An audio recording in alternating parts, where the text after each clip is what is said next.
नमस्ते बच्चों, कैसे हो आप सब? अच्छे तो हो ना? अच्छे रहो, घर में रहो और सुरक्षित रहो और अपने सेहत का, अपने स्वास्थ्य का आप लोग ख्याल रखो। अब आप अपने स्वास्थ्य का ख्याल कैसे रखेंगे तो ये मैं बताऊंगी एक कविता के जरिए, ठीक है? थोर समाजसेवक नथुभाऊ बाबूराव भेगडे पाटील, प्राथमिक पाठशाला क्रमांक 2, तलेगाव दाभाडे नगर परिषद शिक्षण मंडल, सौ सबकार, स्टैंडर्ड 7, सब्जेक्ट हिंदी। नरेंद्र गोयल लिखित आज हम कविता पढ़ने जा रहे हैं बंदर का धंधा, पेज नंबर 13, ठीक है? Page number 13। तो ये जो कवि हैं, इनका जन्म 21 अक्टूबर 1963 में गाजियाबाद के पिलखुआ में हुआ है और इन्होंने प्रस्तुत कविता में जो पारंपरिक अपने जो उपचार है और वन औषधियों के द्वारा करने वाले जो पारंपरिक उपचार है उसके बारे में, उनके बारे में हमें इस कविता में उन्होंने बताया है। तो मैं आपको कविता सुनाते सुनाते उसका अर्थ भी बताती जाऊंगी, ठीक है? ओके, अब सुनिए। हाथ लगा बंदर के एक दिन टूटा फूटा आला। आला, अब ये थोड़ा सा नया वर्ड है, आला। तो आला, what is the meaning of आला? आला इसे इंग्लिश में बोलते हैं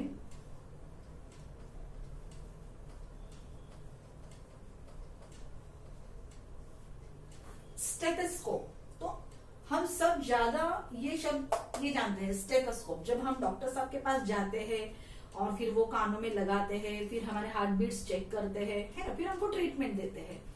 तो पहले वो हमें स्टेथोस्कोप से चेक करते हैं, तो उसे हिंदी में बोलते हैं आला।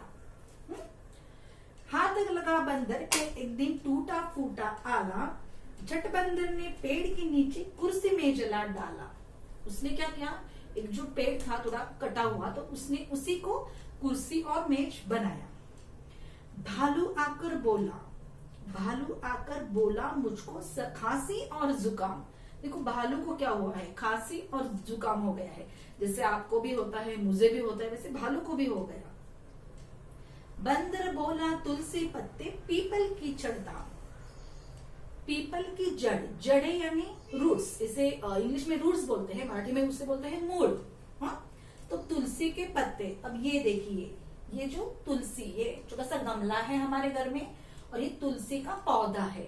तो बहुत सारे लोगों के घर में से तुलसी के गमले, मतलब ये जो पत्ते तुलसी का पौधे रहते हैं, छोटे छोटे गमलों में रहते हैं, या फिर कुछ लोग अपने घर के आजू बाजू में जो जमीन रहती है, मिट्टी रहती है, उसमें ये तुलसी के पौधे लगाते हैं, या फिर हमें ये कहीं भी तुलसी आसानी से मिल सकती है। तो ये तुलसी बहुत ही गुणकारी है। तो ये तुलसी के पत्ते और पीपल की जड़ें, इसको क्या करना है अभी आप देखिए। पानी में तुम इन्हें उबालो, सुबह शाम को लेना। इसको 2 बार लेना है, सुबह को लेना है और शाम को लेना है। खांसी जब छूमंत रहोए, फीस तभी तुम देना।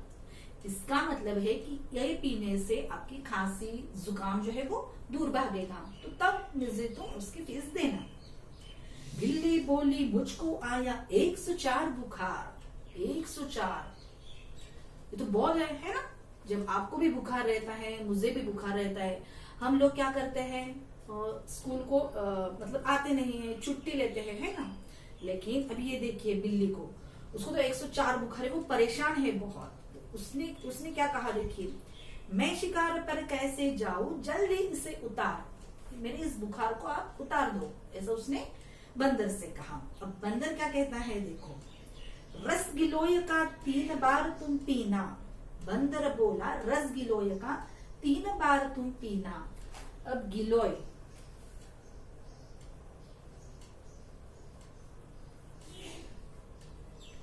गिलोय इसे मराठी में बोलते हैं गुळवेल।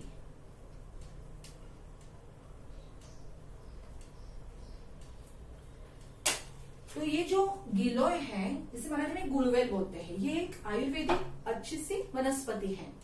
तो इसका फायदा क्या है ये देखिए।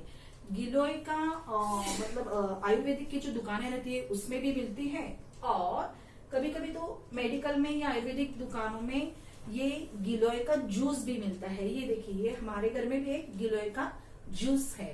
तो इसको अगर हम पानी के साथ सही मात्रा में ले ले तो ये बहुत ही अच्छा है, गुणकारी है।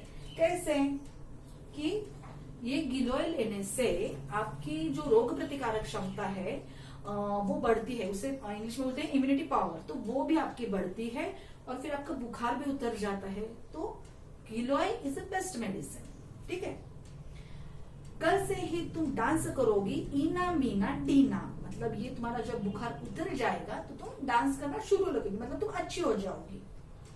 तभी लोमड़ी आकर बोली चिकना सुंदर मुझे बनाओ, मैं ही दिखूं सबसे सुंदर ऐसी बूटी लाओ। अब लोमड़ी ने क्या कहा देखो, उसने कहा कि मुझे सबसे सुंदर दिखना है, बहुत अच्छा दिखना है, तो मेरी जो स्किन है, मुझे मतलब मेरा जो चेहरा है उसे अच्छा बना दो। अब कैसे बनाएंगे, अब देखो। बंदर बोला घी कुंवार तुम दोनों समय लगाओ। अब ये नया वर्ड है थोड़ा सा, घी कुंवार।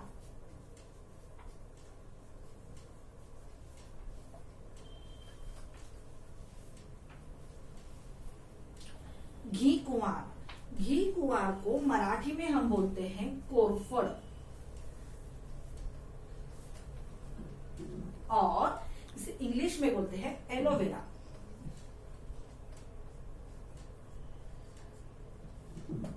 ठीक है, तो घी कुंवार यानी कोरफड यानी एलोवेरा। तो बहुत सारे लोगों के घर में बड़े बड़े गमलों में ये कोरफड यानी घी कुंवार रहता है। अगर जिनके घर में नहीं रहता वो क्या करते हैं, तो वो मेडिकल की दुकान से या फिर किसी भी दुकान से ये इस प्रकार की एक जेल है, कोरफड की जेल। हाँ, ये देखिए, ये है कोरफड की जेल, मतलब एलोवेरा की जेल है। तो आप इसको ला सकते हैं। इससे क्या होगा, आपकी जो स्किन है वो चमकने लगेगी और आपकी स्किन को निखार आएगा। अब देखिए, बंदर बोला घी कुंवार तुम दोनों समय लगाओ, चमकेगा कुंदन सा चेहरा फीस मुझे दे जाओ। कुंदन सा, कुंदन मतलब प्योर गोल्ड, सोना कैसे चमचमाता है, निखरता है ना, वैसे आपका चेहरा भी सुंदर दिखने लगेगा, चमचमाने लगेगा। चल निकला बंदर का धंधा अब वह मौज मनाता। अब बंदर का धंधा तो क्यों निकल पड़ा, आपको तो पता है क्यों चल पड़ा, क्योंकि उसके पास इतने सारे ग्राहक जो आ रहे थे। पहले भालू आया, फिर बिल्ली आई, फिर लोमड़ी आई, तो उसको तो इतने सारे ग्राहक मिल रहे थे, तो उसका धंधा तो निकल पड़ा। अच्छी अच्छी जड़ी बूटियां जंगल से वह लाता, जंगल से वह लाता। अब देखिए, ये कविता मैंने तो आपको बताई है, पर ये कविता के माध्यम से, इस कविता के जरिए कवि क्या कहना चाहते हैं, देखिए इसका असली मैसेज, असली संदेश यह है कि ये जो चीजें हैं हमारे रसोई घर में, हमारे घर में आजू बाजू में ही हमें ये चीजें आसानी से मिल सकती हैं। जैसे ये देखिए, ये है हल्दी। तो हल्दी हम कब इस्तेमाल करते हैं, जब आप सब इधर उधर भागते हो, गिरते हो और आपका छोटी सी खरोच आती है, नहीं क्या, थोड़ा सा खून निकलता है, तो उस टाइम ये हल्दी हम लगाते हैं। या फिर कभी कभी हमें सर्दी खांसी रहती है तो माँ हल्दी का दूध हमें पीने के लिए देती है, तो ये हल्दी। और भी एक चीज है मेरे पास, ये देखिए, इसे मराठी में ओवा बोलते हैं और इसे हिंदी में बोलते हैं अजवाइन। तो ये अजवाइन खांसी के लिए भी अच्छी है, पेट भी साफ करती है, ये बहुत गुणकारी है। तो इस प्रकार ये जो चीजें हैं, मतलब तुलसी, गिलोय, घी कुंवार, हल्दी, अजवाइन, अदरक, ये सब चीजें हमारे घर में है। कवि का कहने का मतलब ही ये है कि इन चीजों से जो हमें आसानी से हमारे घर में मिल सकती है, इन चीजों का इस्तेमाल करके हम ये जो छोटी छोटी बीमारियां हैं, मतलब सर्दी, खांसी, जुकाम, इनको दूर रख सकते हैं और अपना स्वास्थ्य अच्छा रख सकते हैं। तो यही इस कविता का तात्पर्य है। और आप सबको पता है कि अभी आप लोग घर में ही हो, तो आप ये सब इस्तेमाल करके अपना स्वास्थ्य अच्छा रख सकते हैं, खुश रह सकते हैं। ठीक है, अब आपको क्या करना है, कविता तो मैंने आपको पढ़ाई है, आपको इसे 2 बार पढ़ना है, उसके बाद नोटबुक में आपको इसे 2 बार फिर से लिखना है ताकि आपको ये कविता याद रहे। ठीक है, stay home, stay safe and bye bye.